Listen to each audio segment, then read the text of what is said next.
We're at the Okinawan Temple, where anyone can learn traditional karate. Maybe even me. Let's go meet Sensei Al.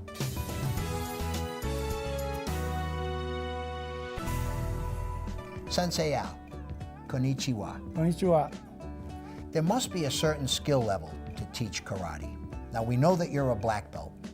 What level are you? I'm a 6th degree black belt, Rokudan. Well, that sounds pretty intense. Yes, it is. Are there higher levels? Yes, there is.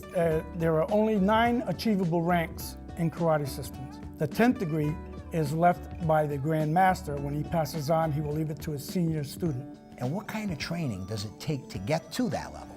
Well, there are different levels of training to achieve black belt.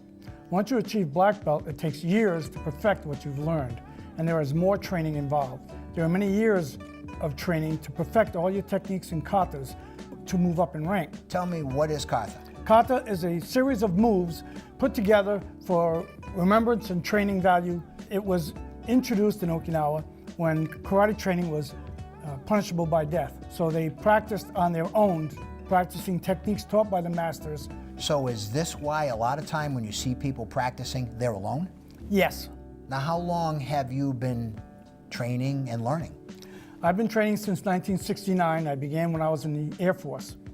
In 1972, when I came home, I began teaching karate to keep the tradition alive and pass my knowledge on to new students. Now, karate is a self-defense. Is there any particular style? My style is Matsumura Orthodox Shorin-ryu.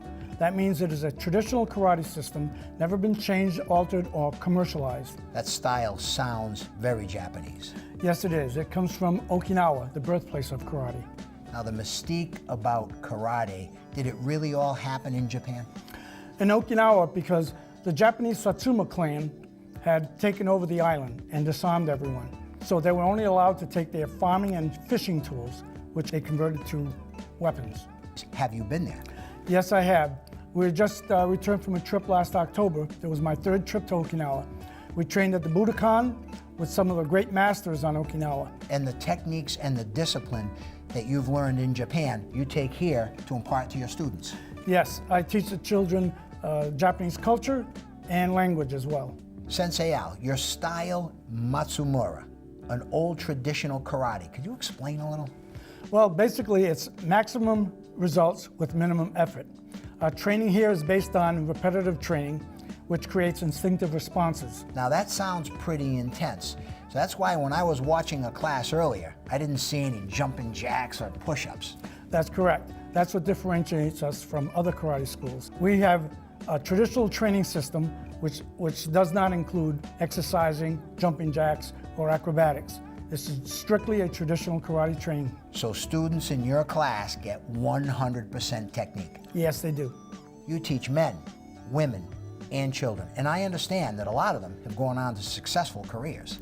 Yes, many of them have gone on to graduate from West Point, become federal agents, police officers, doctors, lawyers, and businessmen. And they keep in touch with me, and periodically they will call and thank me for providing them with the training necessary to be successful in their careers. Well done, Sensei.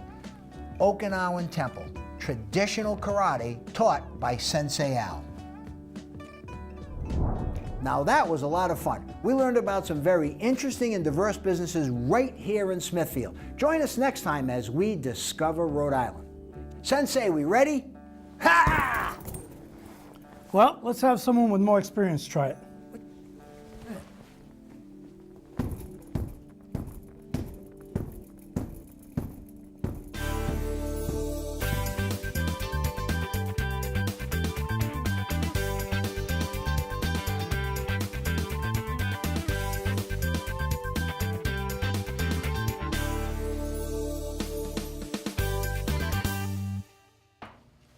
Or vertical. Oh, you did break it. That was perfect. We got that on film.